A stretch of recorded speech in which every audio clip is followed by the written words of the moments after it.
everyone! Welcome back again to my channel. This is Daiwena Vlog. So, papunta na naman tayo ng Market Day. So, for today's video day ay mga sign na mabait ang employer mo dito sa Hong Kong. So, isa na dito yung pagdating mo pa lang sa amo mo ay sabihin na agad sa'yo, give me your phone, ikukunik ka na agad sa wifi nila. Bibihira yun, Day. Sa akin, no, nung nirenew ako, nung nasabi na lahat-lahat ng amo ko sa akin, then yung last, sabi niya sa akin, meron ka ba bang tanong or gusto mo, ganyan.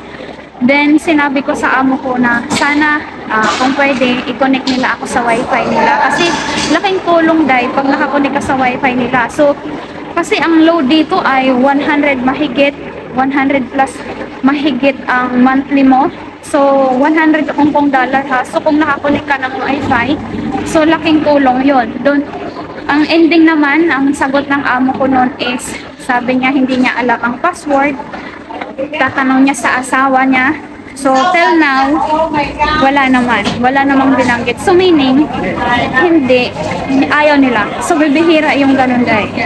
Then, isa pang sign, na mabait ang employer mo, pagdating mo sa bahay, hindi ka kaagad, kumbaga, tulad ng friend ko, nung na quarantine kami, lahat, kahit may food kami galing sa hotel, hinahatiran siya ng kape, ng pagkain, hinahatiran siya. So, isa yan sa mga sign na mabait ang amo ko. Then, yung isa nating subscriber din, Day, nung pagdating niya, sinundo siya sa agency. Naku, gusto pang hilain yung maleta ng helper. Dadalhin daw siya na magbitbit kay ipabigyan daw. So, napaka-gentleman, diba? Napaka-angas talaga. So, ayan, Day, continue natin mamaya. Mag-market muna tayo. So, ayan yung pamimilihin natin today, Day. Bok choy 2 kati, sigwa 2, onion 2, frozen pork, pork rib, 30 egg, tofu. So, ayan, onion 2. Pipiliin nyo yung hindi malambot dito, Day.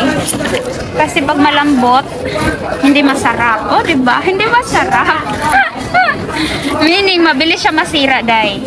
So, ito muna dito sa store na to. Next natin, Day, ay si bok choy. Liko, bok choy 2 kati. Yes, 2 kati, Liko. Huwag nyo talagang kakalimutan yung receipt, Day. Then double check nyo yung nakasulat kung tama sa binayad ninyo. So, next natin ay sigwa. Ito ang sigwa, Day. Kailangan malambot siya, Day. Pag ginanon mo, malambot pa siya. Meaning, mura pa siya. Yun yung turo sa akin ng amo ko. Gisa lang din yung luto nito, Day. Puro matigas, Day. Kanina sa sibuyas, kailangan matigas. Pero ngayon, hindi. Ito medyo malambot ito. Okay, ang next natin ay itlog, Day. Kasi mas malayo siya sa exit ko. So, inuuna ko siya. Dito ako lagi nabili kila nanay. Next natin ay tofu. Tofu. Baka gagawa ako ng soup, Day. Ito, Day. Ito. Nung nakaraan, Day, na experience ko na bumili ng tofu na hindi ko nabitbit ang tofu. So, umalis na ako. Hindi talaga nila binali. Kahit binalikan ko siya. O, saan na naman tayo napunta? Naku, tukso na naman to. Oops, wag liliko ng daan. Ayan. Dito na tayo sa frozen pork, Day. Naku, matutokso pa tayo doon. So, ayan, Day. Tapos na tayo mag-market. Hindi tayo pwede matukso. Ang daming bilihin, Day. Ang gaganda. 40 na lang ang balance natin, Day. So, hindi pwede. So, ayan, Day. Sana nga ba tayo naputol? So, ano nga ba ang sign na mabait ang employer mo? Ayan. So, isa na ang paglibre ka lahat. Ayan. Yung friend ko talaga, yung kasabayan ko, Day, sa flight, ay grabe. Kaya dati, na-i-compare ko yung sarili ko. Bakit ganun? Bakit siya? Ako hindi. Pero, dapat hindi ganun, Day. Kasi kanya-kanya naman tayo ng swerte. So, ayun. Dati naiisipan ko talaga na maghanap kaya ako panibago din, sulsul din sila. Maghanap ako panibagong amo, pero ang tanong doon, yung mahanap ko ba ay same ng amo nila. So malaking sugal na naman yun. So unti-unti ko na lang tinanggap sa sarili ko, ay self, hindi mo yun swerte. Swerte nila yun, ito yung sayo. Kailangan mong tanggapin. So yun ang ginawa ko. Kasi siya day, kung ano ang meron sa ref, prutas yan, o nabubulok na lang daw yung prutas. Sabi ko, ate, bigay mo dito, pati pag pang merienda niya, kape, naku, dala-dalawang sa side ng amo niyang lalaki, sa side niyang amo niyang babae, nagdadala ng kape, nagdadala ng tinapay. Sabi ko, bakit nasa iyo lahat? Yung sa akin, wala man lang. Sabi ko, ganyan. Pag kinompare mo talaga dahil yung sarili mo, yung sitwasyon mo sa swerte nung iba, ay lalo kang mahirapan. So, makakaisip ka na, na lang kaya ako, mag-break na lang kaya ako. So, ganun. So, wag ganun dahil pag gusto natin tumagal sa work, then, as baguhan tayo dahil kailangan natin ng finish contract. Kailangan natin yun para good record tayo. So, next time, pag mag-apply tayo, pwede tayo makabili ng bago. Ganun yun. Then, sa kanya dahil pati napkin, libre ng amo niya. Diyos ko po. Bakit gano'n? Ang napkin dahil mahal pa naman dito dahil. Then, nung nahulog yung kanyang naghahatid sundo kasi siya sa alaga niya. So, may sarili siyang octopus. May budget siya sa amo niya, 500. Ganyan, nakabudget sa octopus. Then, ang cellphone niya, one time na nahulog, pinalitan ng amo niya ng bago. Ng bago dahil. Wala na naman tayo nasundan. Nahirapan na naman tayo.